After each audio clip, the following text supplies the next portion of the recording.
Nationals were arrested and charged with transporting suspected Iran-made weapons on a vessel intercepted by U.S. naval forces in the Arabian Sea last month.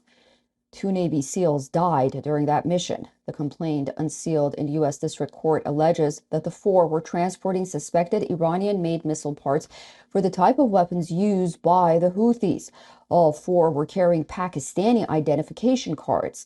Navy Special Warfare Operator First Class Christopher J. Chambers attempted to board the boat on January 11th. According to U.S. officials familiar with what happened, he slipped into the gap created by high waves between the vessel and the SEAL's combatant craft. As Chambers fell, Navy Special Warfare Operator Second Class Nathan Gage Ingram jumped in to try to save him.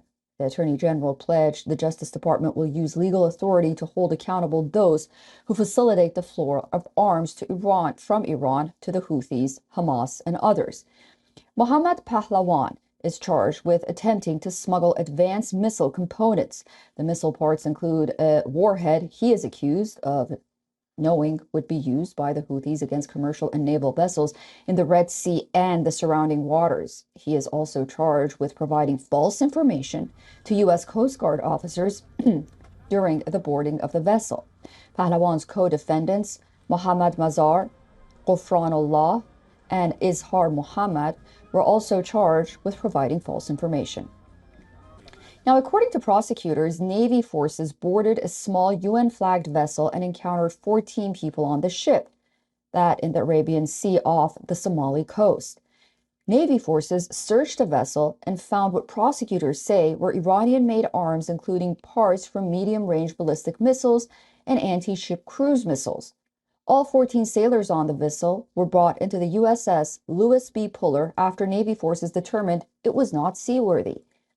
They were then brought back here to the United States to the U.S. state of Virginia, where criminal charges were filed against 4 and material witness warrants were filed against the other 10. As per the FDI affidavit, the Navy was entitled to board the ship because they were conducting an authorized flag verification to determine the nation where vessel known as Doe was registered. The Doe was determined to be sailing without a flag and was therefore deemed a vessel without nationality that was subject to U.S. law. According to the affidavit, the sailors on the Doe admitted they had departed from Iran, although at least one of the men initially insisted they departed from Pakistan. The affidavit states that crew members had been in contact multiple times by satellite phone with a member of Iran's paramilitary Revolutionary Guard.